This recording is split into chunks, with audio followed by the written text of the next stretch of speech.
And welcome to episode number 39 of the Go Earn It podcast. Today we are joined by three-time Big 12 champion, the 25th all-time, three-time All-American at the University of Oklahoma. He won a national title as well in 2013, successful freestyle career, and now he is coaching at the University of Missouri under head coach Brian Smith. One of the chillest guys I've ever met in wrestling in the last 15 years covering the sport. Kendric Maple. Kendric, it is great to see you. How you been? I've been great. Thanks for having me on. So you won two high school state titles. Yeah. Give me your favorite memories of being a state champion and accomplishing that goal.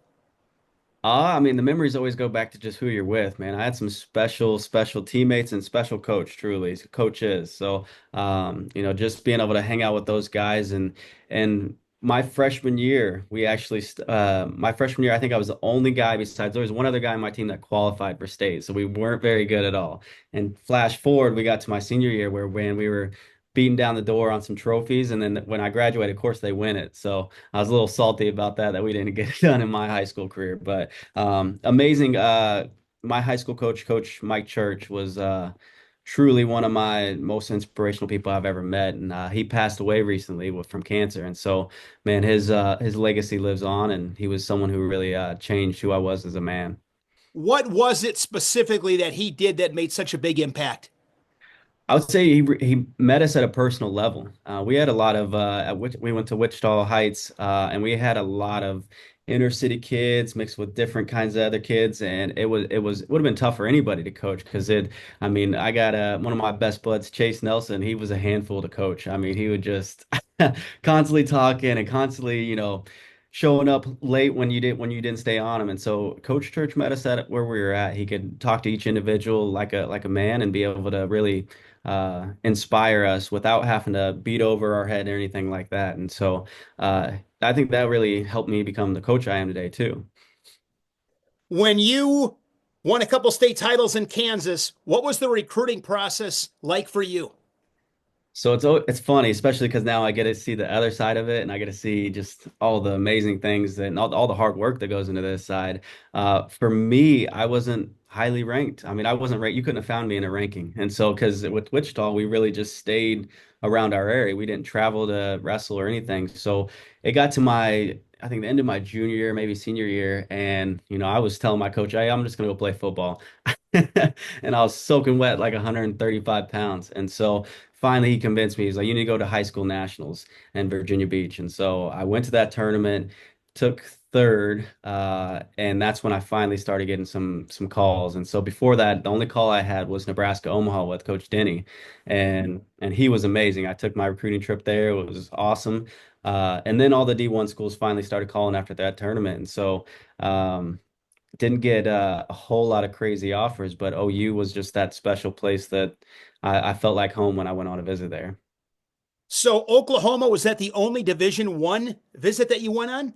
No, so my visits were Oklahoma, Iowa State, but funny enough, the trip on Iowa State, Kale made his decision to go to Penn State the day went to the trip.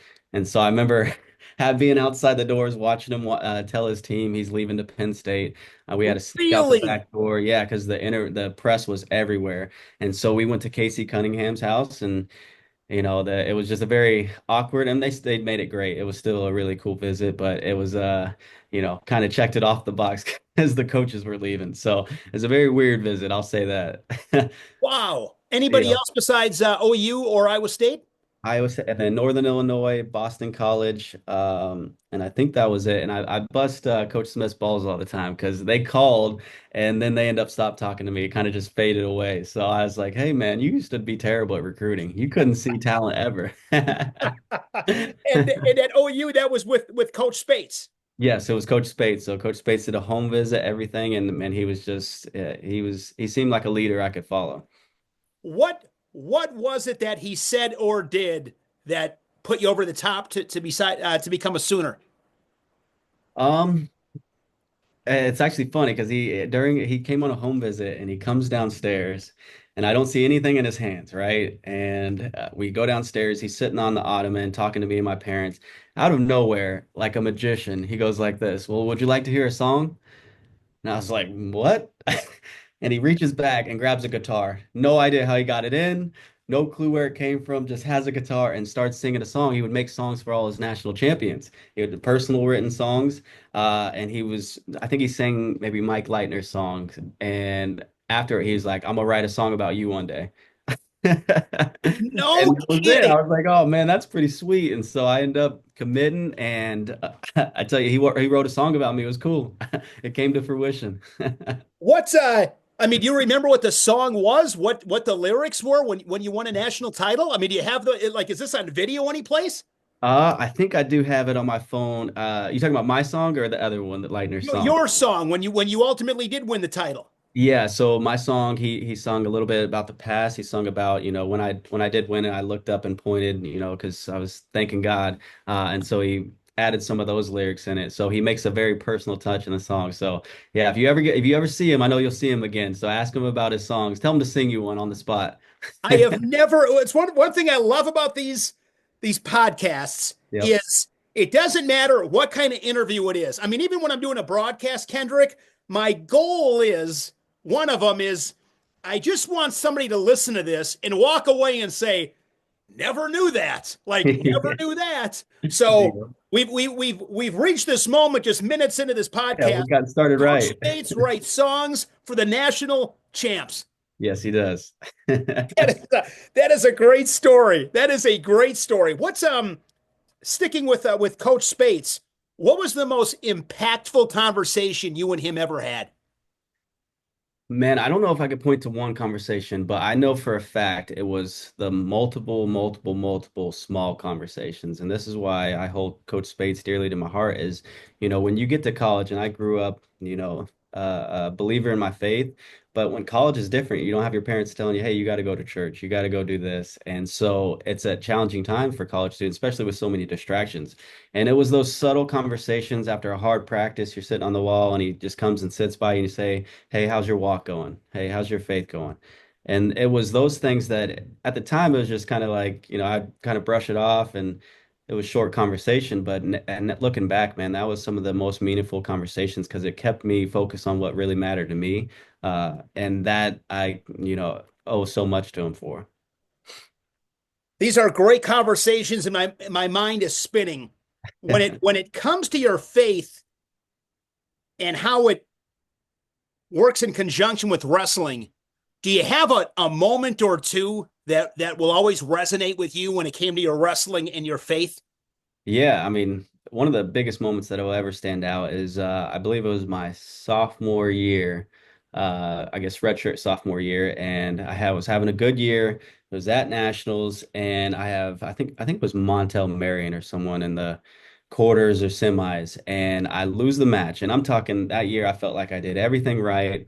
I felt like I was, reading my scripture. I was going to church, and it was almost like thought I was entitled to it, and that I was promised it. And so I remember losing that match, and I had beaten them before, and I lost that match and went back to the locker room just devastated. Like I put winning a national title so high on my pedestal that it took the place in front of so many other things. And so I had a moment there where I was just like crying and just blaming everybody but me.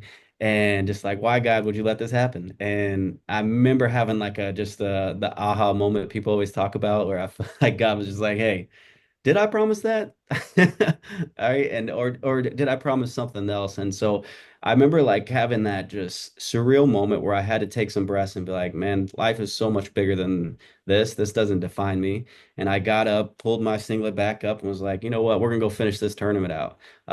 And it kind of changed how I approached wrestling because it no longer was my identity. It was just something that, a jacket I could put on. And so I remember finishing that tournament and going into summer workouts, just feeling so free. Like the weight had been lifted, and like I didn't have to put all that pressure on myself, feeling like everything had to be right and I have to win this national title. It was like I'm going to win this national title. I had a very big confidence about it, but it was something I held with my hand wide open. Like, if it happens, it happens. And a lot of that was through the encouraging of, my mentors like Jack Spates and Mike Leitner and my dad and all those guys.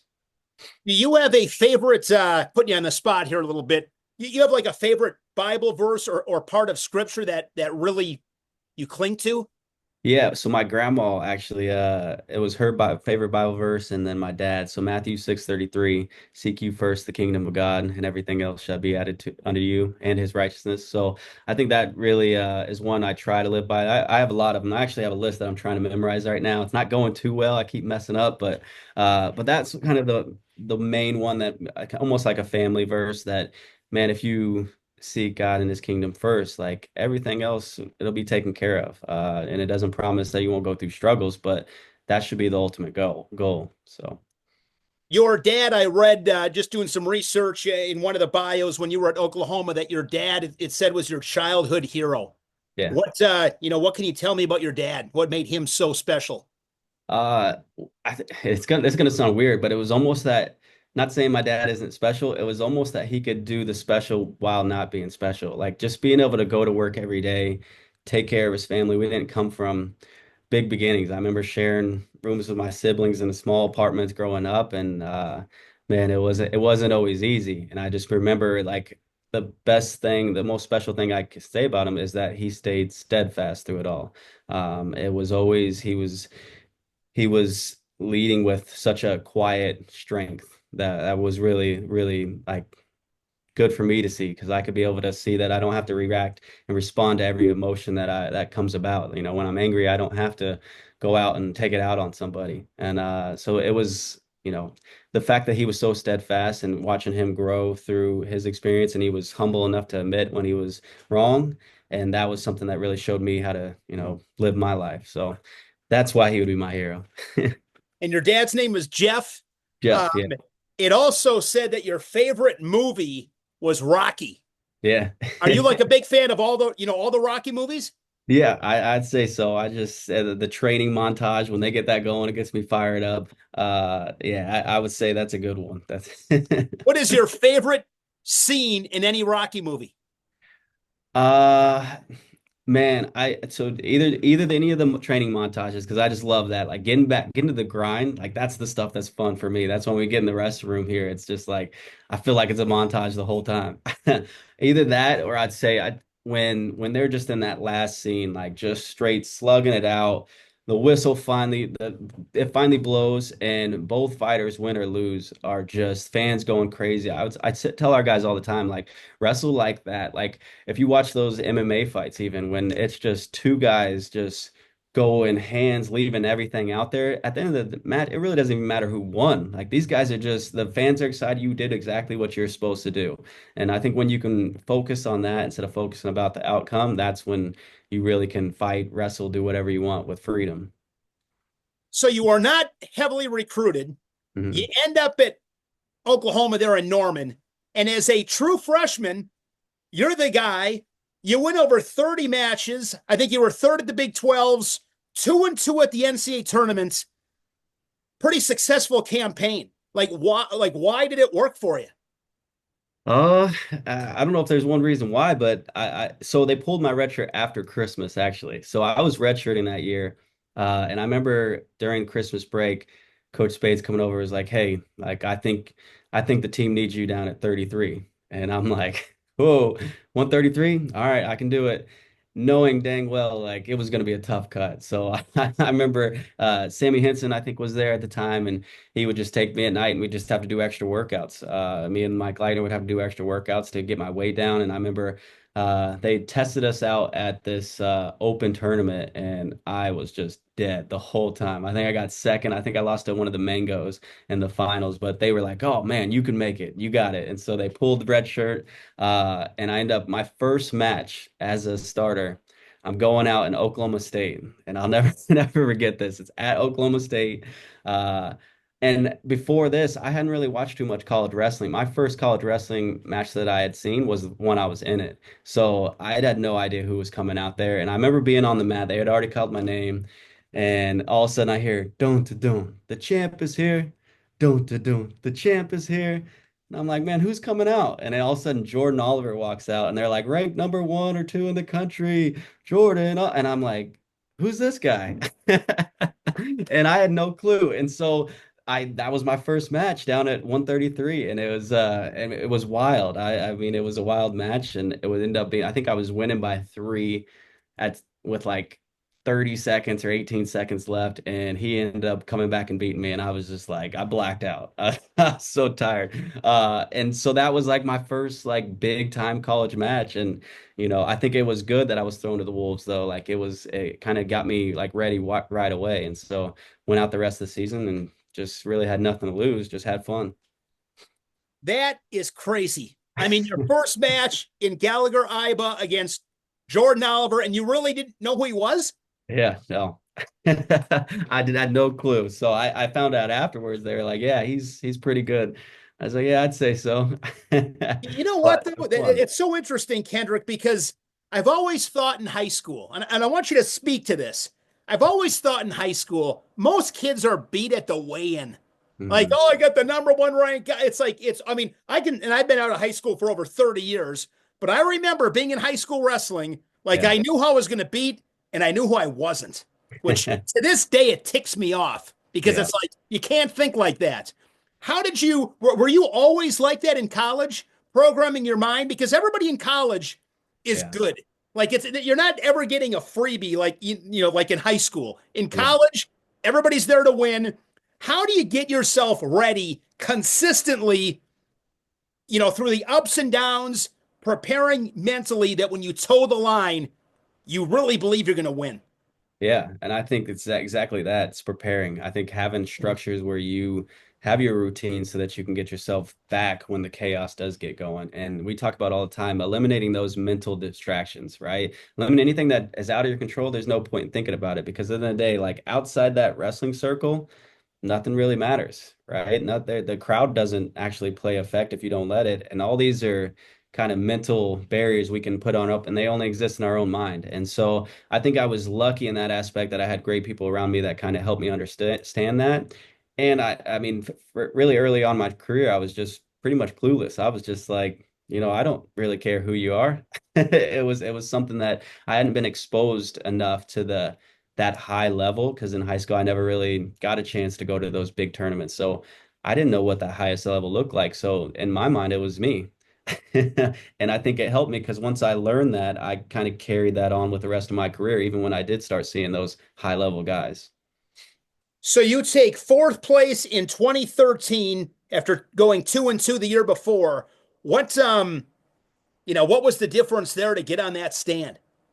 I think it goes back to what I was talking about earlier. I was wrestling with freedom. I remember going to practice every day, just enjoying it. I remember wrestling Cody Brewer, and we just have fun every day. I didn't put the pressure on myself like I had to be a national champ. It was that I'm just going to be, and I know I was able to trust my coaches. I remember Mike Leitner he had plans for me, right? He was detailed enough to know what I needed. He knew I could ride most guys, and so he started making me cut everybody that year. And by the end of the year, my conditioning had gotten to a point where I was comfortable going, however long the match needed to go, just because he would make me, oh, you got to take down, cut him, cut him, cut him, cut him, instead of taking time on top. And so little things like that in my training, I think really helped me out. And by the end of the year, it was just let's go have fun. What's your favorite thing about Michael Leitner? Oh man, there's so many good ones, man. The way he can keep it light was awesome. He knew that he could see when people are stressed out, and he'd come crack a joke, and he'd always just have that little smirk on his face that that you knew it was time to go. So, it was the fact that he was, I think, kind of similar to my dad. He was consistently there. He wasn't going to be ever too high, too low. You knew when you look back in the corner, if things, no matter how chaotic in a match it got, you look back in the corner, man, you had a guy who would run through a wall for you. So that was special to me. You mentioned before Sammy Henson, Hmm. who, at least from my standpoint, and I don't know him well, but I mean the bull. I mean, I remember he was getting it done when I was in high school. I mean, he was a stud. Yeah. What's it like training with him? Man, I tell you what, he is amazing at getting you to buy in and push yourself over those limits, right? I remember just plenty of times, like it was just, I knew how how he was going to be able to push me as soon as the day got started. He'd walk in the room, he'd have some little paper rolled up, and he's like, "All right, let's get started." And you're like, "Yep, we're about to go through some hell." but it was a good kind of pressure, man. I know we needed it. I mean, so much of his I owe a lot to him just with his, the psychological battles we had to get through. I remember going and doing a hard grind match, and then he'd say, "Oh, winner of this, you'll be done. The other guys got a stadium." And we'd be like, "Oh, so you put a whole lot of pressure on this one takedown. And if you lost, you'd have to go run a whole stadium." And so that's the kind of stuff that, he made you go and compete, and that was really cool to me. You win the national title in 2014. I believe that was Oklahoma City. I love that venue. Yeah, But it was what do you the recall? goal. What do you recall from that tournament? Um, I mean, I don't want to get in trouble with my wife because I after I proposed to my wife, and so I got to mention that first so I don't get in trouble when she hears this. But that's what I recall most. I won it, and then I proposed to her. But um, it's those little moments with your teammates back in the locker room, the little moments.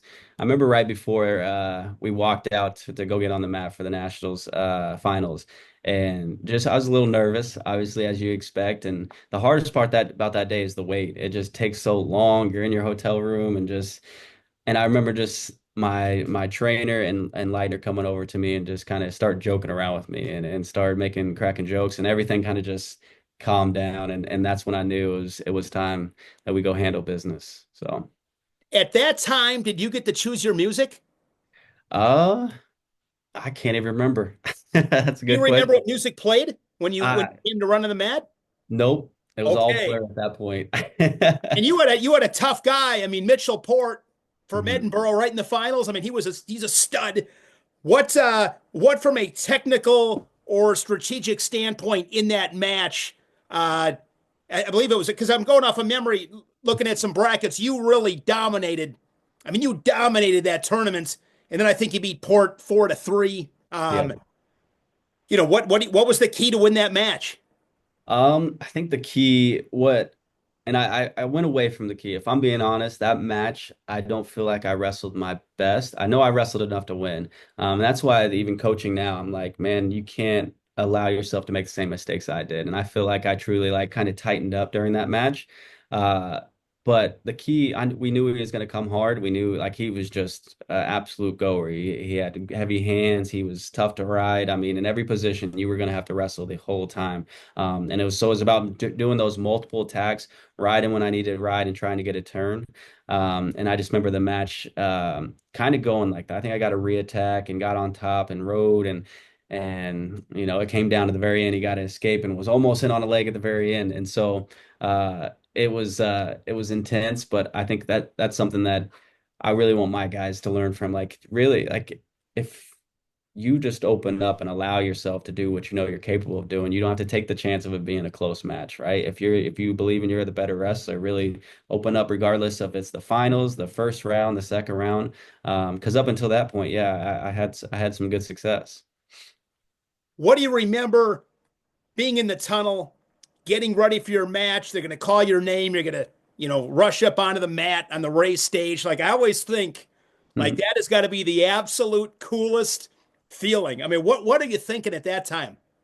It's hard to think at that time, honestly, because like for me, I was just trying to enjoy it, and I think that helped. I just put a smile on my face, let the smoke kind of clear out, and run out there. And I didn't put much thought into it before, but it was like my only hope is I didn't fall down that staircase when I got to get up on the stage. That would have been a little embarrassing. You recall being on top of the podium, what you were thinking? Standing there as a national champion. I mean, that's another like not a lot of guys get to do that. Yeah, I remember just at that moment just trying to find my family in the stands and really just soak in the moment. It's actually funny because I was planning on like my route when I was on the stand holding up the bracket. I was like, all right, I'm gonna run because you always see that. That was one thing that I really loved seeing at nationals before I had won it was that the national champ would go run, give all his family hugs, and cameras pre-chased him, all that stuff. And so I was like, I'm planning my route to go and run and hug my dad, hug my mom, and all these people. And as soon as I got off the stage, the people I forget what they're called who have to do the drug testing, they Okay. came over and no one told me that I could tell them I can wait. And so they were like, "Hey, we need you to do the drug testing." And so I was like trying to leave, but I was like, okay, I have to do this. So I go back to do the drug testing, and it was the worst decision because I couldn't go to the bathroom. I didn't have to use the bathroom. And I end up spending the rest of the finals from 41 all the way until heavyweight in the back small little cubicle room watching on a TV because I couldn't go to the bathroom. I'm like, and I hadn't hugged my parents yet. I was so upset. What was it like those first initial moments when you did see them? Man, it's hard to describe just because you know all the work that they put in, man, taking you to kids clubs tournaments from the very start. No one in my family had wrestled before, and so it was truly a special thing to see, like, me and my dad trying to learn wrestling together. And so they'd been there through the thick and thin, and so and seeing all the other people from, my teammates, their parents that had helped me along the way, and it was a joyful moment, I'll say that. How did you get involved in wrestling? A flyer, a school flyer. Really? How I old were was you? I was 6 years old, super hyperactive, where I was getting fouled out of every basketball game and kicked out of soccer games just because I was rough and had a lot of energy, always getting in trouble at school. And finally, someone from the local kids club in Hutchinson, Kansas, they gave us a flyer, and I brought it home, was like, I want to try this. And so luckily we had some school friends, the Cottons, that also had it, also were already in wrestling. And so jumped in it and was terrible at first, but somehow I loved it. I got pinned a lot. The flyer at school. I mean, you Yep. just never know, right? I mean, you never know, what a flyer is going to lead to. Your national championship trophy and the bracket. Where do you keep it? I believe all that stuff is at my dad's house. So my dad's house in the basement, that's always anytime I ever got a trophy or a medal, I just like, hey, here you go. And he would take it. So it was trophies are cool, but it was never something like I need to have hanging up for me. It was more about the memory. So he has most of that stuff at his house. You've alluded to some of this a little bit, but if you had to have a conversation today with an 18-year-old Kendrick Maple that's Yeah. getting ready to go to Norman, Oklahoma to wrestle, what are you going to tell that young kid? Ooh. Oh man, that's tough because honestly, if I think I enjoy this mistakes I made because I wouldn't be who I am today. I would say slow down those little moments a little bit more. Just I would tell myself to journal a little bit more just to kind of provide those memories. It's hard now, you've had so many years of wrestling to kind of remember all those small details. I remember I was talking to my buddy the other day, trying to remember just some small things back from, hey, what was, this guy like or this practice like, just because all that's kind of a blur now that I've been, coaching so long. But I think, the big memory still stands strong. Who was there for me when I was down? Who was there for me when times were good or bad? And that's the kind of stuff that sticks with me. I'm going to put you in a tight front headlock right now, All right. in a Let's tough get ready. position. Who's the best teammate? The best teammate you ever had? Oh man, you're gonna get me beat up by some Don't of my don't let me teammates. score here, Kendrick. Don't let me score here because I will tell you this. I get behind you, you're Yeah. not going anywhere. I mean, I'm going to ride you, mat return you, probably tilt you, and now it's 4 points. So I Yeah. have no choice but to answer this and get out of this front headlock. Okay, okay. When I get out, I'm shooting and I'm snaking. I'm gonna throw a And I'll snake tell in you what, I will say this, Kendrick, and I'll let you answer the question. When I think about you, Kendrick, it's one of my favorite sports cliches. It's one of my favorite, and you fit it. Speed never slumps. there. Like your speed, you'd you'd be so deep on my legs before I had any clue what happened. I mean, your speed was you could get to legs quick. I mean, Yeah. like don't blink. Speed, speed, speed. So who's Yeah. your favorite teammate? Favorite teammate. Oh man, that's tough. I'm gonna say it's got to be broken down to categories. I can't pick a Okay, overall. that's fair. I'll give you I, that. I think one of the most inspirational teammates I had was Andrew Howe. Uh, Man, his first like month into being at OU. He transferred from Wisconsin, and he had knee surgery, and we're roommates. And he had knee surgery.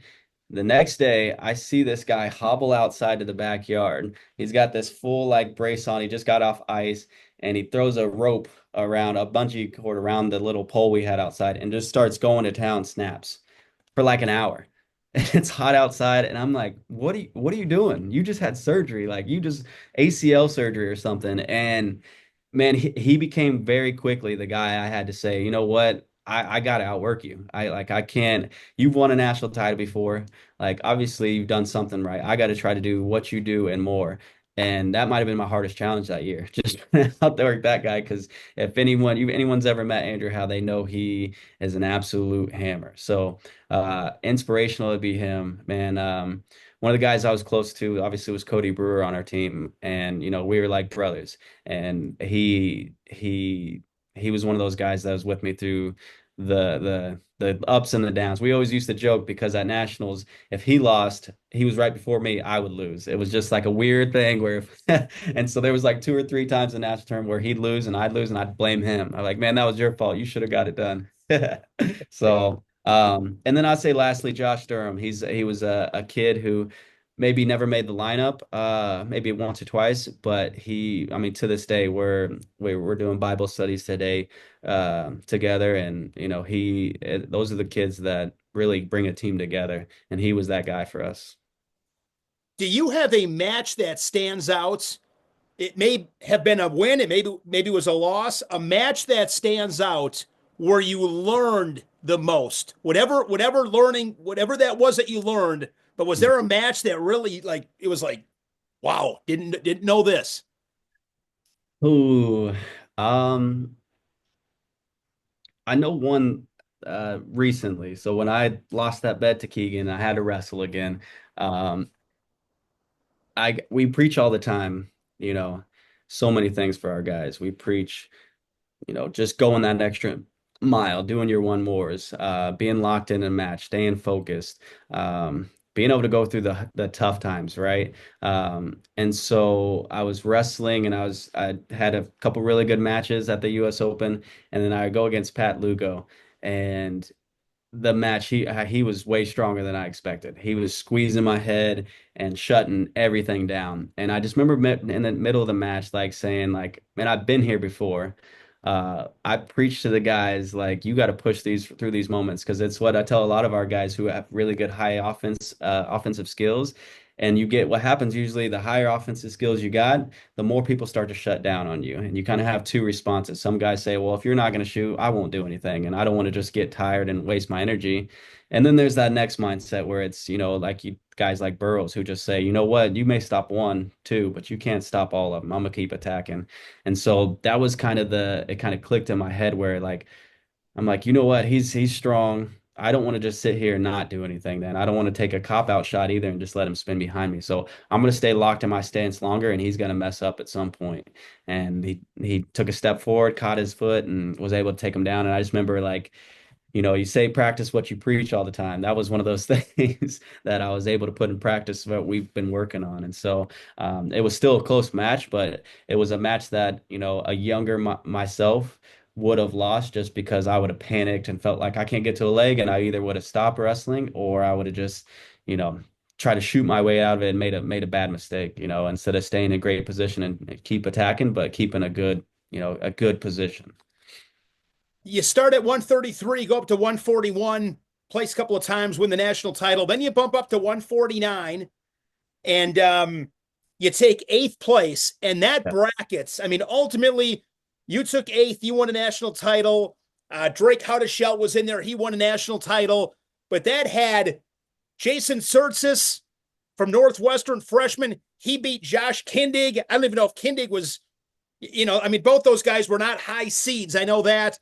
Eric Rales of Michigan took third. You wrestled English from Penn State. He was a great story that year. I mean, that bracket was like, I don't think many people had that bracket picked correctly. With that being said, neither did I.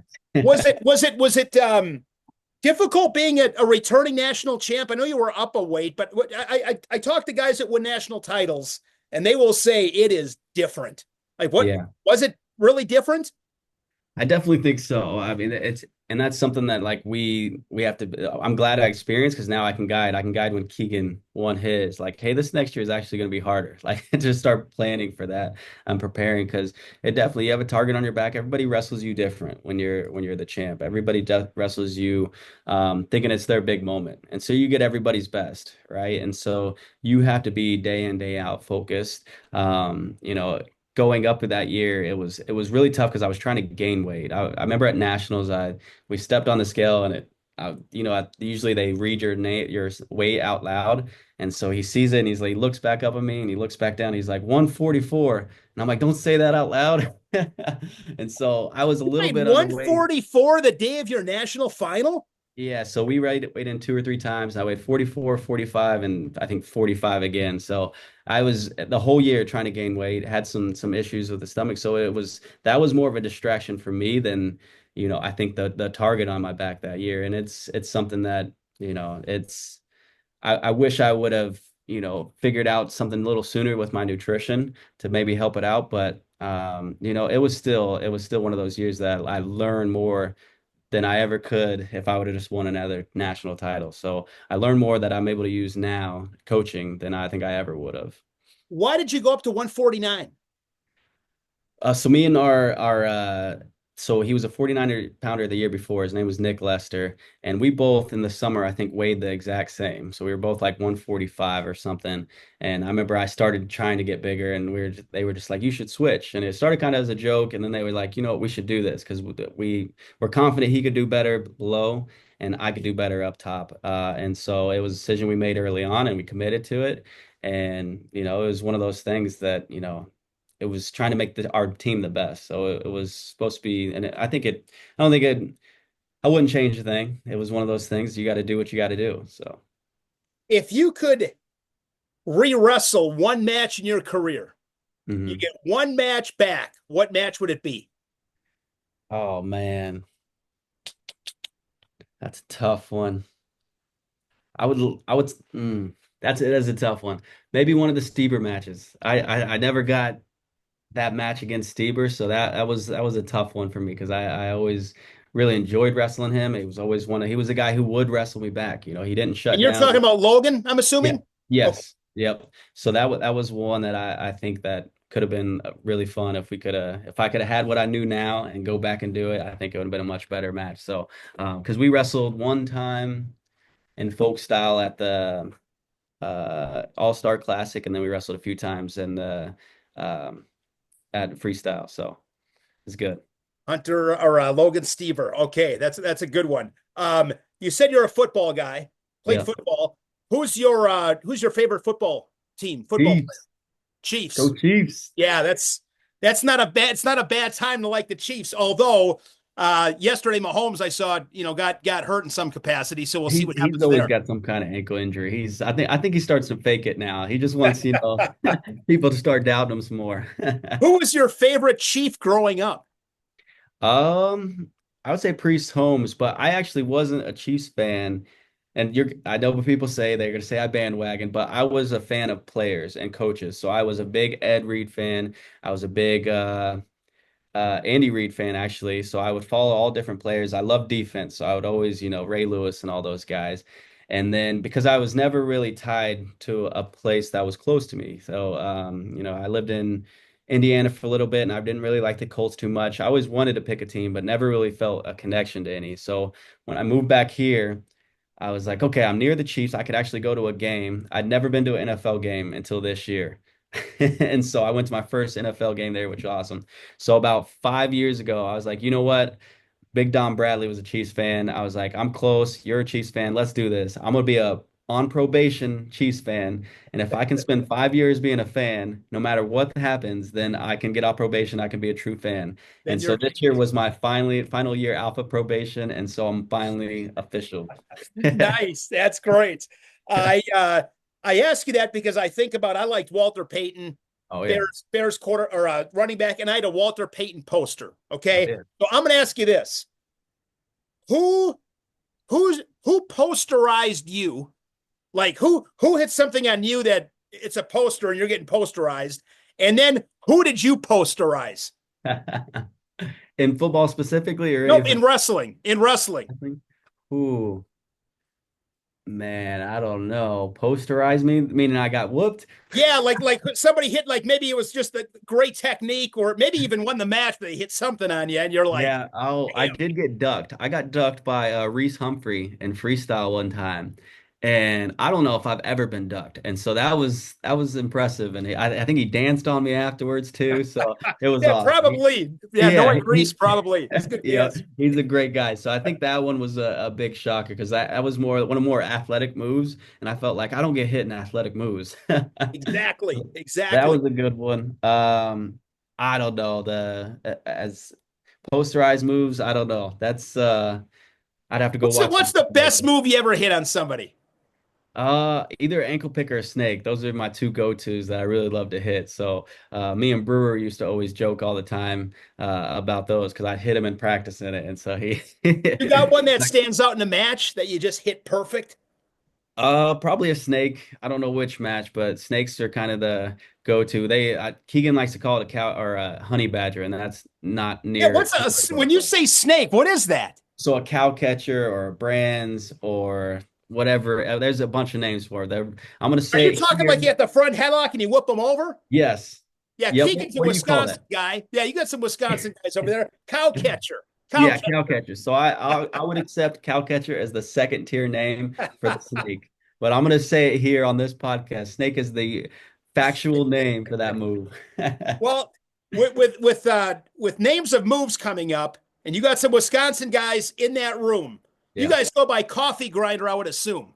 I mean, Coffee grinder? some people call it a head lever. It's a coffee grinder. Grab the wrist. I mean, it sounds great. I mean, It that does sound it better. I haven't sounds heard great. that one. It's a coffee grinder. I was doing North Dakota State and Iowa State yesterday. And Yeah. I went into the North Dakota State room to talk to Obi Blanc. And Obi brings up, he's like, oh man, I love when you talk about these coffee grinders, cracks me up. And I saw somebody in my peripheral vision, on the side. And Yeah. in my mind, I immediately went to Gavin Drexler is from Wisconsin. Yeah. Please, God, have it be Gavin Drexler. And sure enough, it was Gavin Drexler. I'm like, Gavin, coffee grinder. He's like, Coffee coffee grinder. grinder. It was great. So a snake. I've never heard it called a snake. But Yeah. just for you, Kendrick, one of these times on a broadcast, I'll put that Let's in. go. A snake. Um, uh, Name of the podcast is Go Earn It. Give me in your career your go earn it moment. Back against the wall, circumstances for whatever reason not going your way. You have one that stands out where you had to really gut check and find something out about yourself. Oh, let's see. I'll actually take it to football in high school. I'll take it to that. So Sure. we had it was kind of that we were playing this team and I was a young kid, not supposed to be like right on the edge of starting and not starting. I think it was my freshman or sophomore year, probably sophomore year. And I was out there with on an island with a receiver. I was defense, and it was one of those things I just kind of had to nut up because I knew they were passing. They had to go to him as their best receiver, and I had to kind of go and actually shut him down. And it was one of those things where we needed in the moment, and I got it done. I think I batted that one down, but I tell you what, because the very next play they ran the same thing and it was to the other side and they actually scored the touchdown. So, but in that moment it was when I earned my spot for football. So I was really happy because after that I was a starter. So they called you Maple Island. Yeah, Maple Island a little bit. there on the edge. I Yeah. saw that your nickname Maple Syrup. Who gave you that? I don't know who originally gave me that name. I'm actually I haven't been called that in a while. It was more in college. I had some buddies that I called. like that. I saw that in the bio. I'm like, I mean, obviously makes sense, but I Yeah, like that. sticky sweet. Yeah, exactly. So, I well, like that. But before I let you go, looking at, you've coached with some great guys. You're at Purdue, mhm. Tony Ursuline, then you go to, Nebraska with Coach Manning, and now obviously with Coach Smith. What are some things you took from those guys individually that you'll always remember? Man, it's like you said, some great guys. That's a thing I don't take light. Those were some special experiences for me. I got a coach under Mark Cody too, and I think every one of them I can write down. The list would go long on stuff I would pick up and learn from them. From Mark Cody, how he was always very constructive with his criticism, right? He was able to point out the things you need to work on without, hurting any, like, not hurting feelings, but he was able to keep the stuff that didn't matter out of it and just focus on the exact stuff. And he actually cared for his athletes. And the same thing with Ursula, man. He was a very personable coach. It was one of those times where he would really encourage that, you know, be the coach you want to be, be the coach that, is it let me have an autonomy with that kind of stuff. And so he was great. Same thing with Manning, man. We had a great staff there with Snyder and all those guys. And Snyder, I call him Princess because he's a little prima donna, but I had a great time and learned so much from them. Watch how Manning would coach with JB, and just being able to study that relationship was a special thing. And how they could bring the intensity and get the most out of their guys. And then here was Coach Smith, man. I'm every day I got my notepad out just sitting here because I truly believe he's such a Hall of Fame coach. And for me to be able to study from him every day and to like see how he's still growing, even though he's got 20 plus years coaching, he's still trying to grow every day as a coach. He's constantly reading books. He's constantly trying to pick our brains, and he's not afraid to learn. He's not one of those coaches that, stand over and say, this is the way to do it. No, he's like, he'd come up and say, hey, where did you pick that drill up? How'd you learn that? And start really like caring about who we are. And then also knowing that, it's such a respectful relationship. And so, man, I'm thankful. I'm blessed to be where I'm at. Christmas time coming up. What is the best Christmas present that you got when you were a little kid? Ooh, best Christmas gift. Ah, that's a tough one. Probably a football. It sounds plain Jane, but man, I got a football and I would spend hours just throwing it up by myself. I have two sisters, so they wouldn't play football with me. So I just go in my backyard and play by myself if the other neighborhood kids weren't around. So I spent a lot of time with that football. It's the simple stuff. It's like watch a 2-year-old kid with a balloon. Yeah. I Oh mean, yeah. it's like, yeah, I mean, the simple stuff wins. Oh yeah. And that stuff stands the test of time. Like if Hmm. football was popular 100 years ago, I will promise you in 1,000 years, it's still going to be Agree. popular. It's a football, but it absolutely. Last question for you, Kendrick. It me. I'm going to give you two more actually. How would you finish this sentence? I believe. How would you finish that? I believe we're gonna win national titles here. I wouldn't bet against you. You guys are doing a great job there. Last question. Cross country trip. You and three people that you've never met, Hmm. dead or alive. Who are you taking on that cross country trip?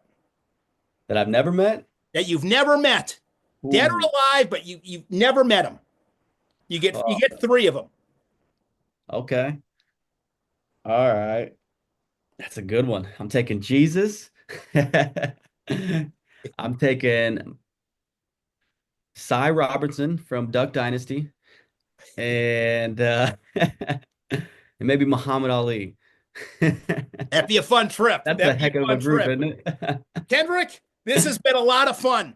Yeah. I just appreciate the insight. It's just fun to talk to guys that have had great success in this sport as athletes, and now what you're doing as a coach. Great program, as you said. You guys are doing a great job at Missouri, and obviously being from Wisconsin, we got some of those Wisconsin guys there, and so I know a lot of people pulling for Missouri. But really appreciate it. And when I find Coach Spates, I'm definitely gonna hear a That couple of song. songs. But Merry Christmas to you and your family, Kendrick, and looking forward to crossing paths soon. Thank you so much. Thanks for having me.